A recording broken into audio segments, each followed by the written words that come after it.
In this episode of Divorce Step by Step, we're going to be looking at what to tell the people around you.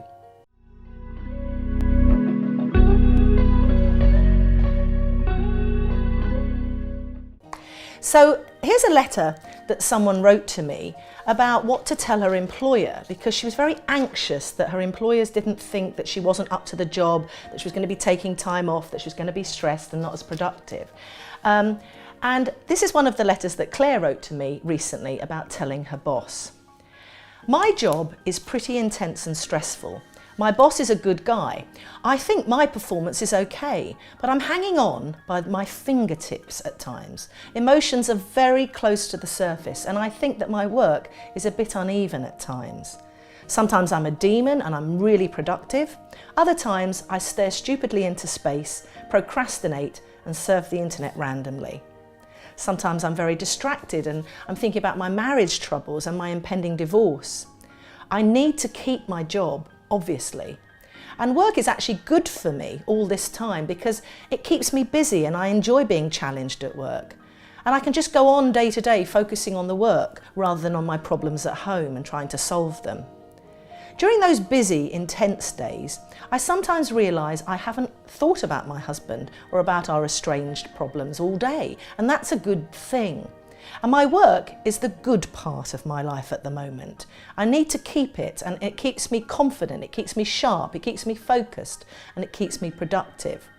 Has anyone else faced this issue, Sue? I'm wondering if I should tell my boss that I'm going through personal problems and stress, and that I'll be filing for a divorce, but I don't want him to think that I'm asking for special treatment or anything.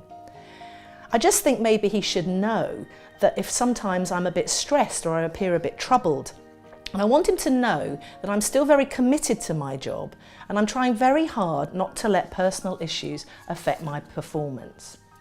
Well, lots of people worry about what to tell their employer or their boss, but I think it's worth not doing this on your own because you will be distracted at times, you will be worried, you will be up late at night sometimes and not as sharp as you might have been the next day at work. So go and speak to someone that you feel you can trust, because in some larger organisations they have counsellors and therapists and people there to support you through the challenging times.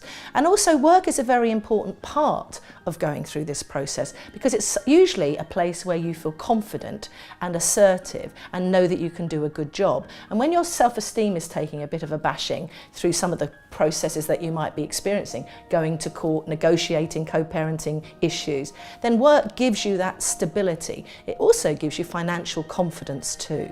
So go and talk to somebody about the things that you're worried about and say that this is a process and that you are very committed to work, and you find that you will be rewarded by loyalty. Your employer will see this now as an opportunity to see just how committed you are to your work.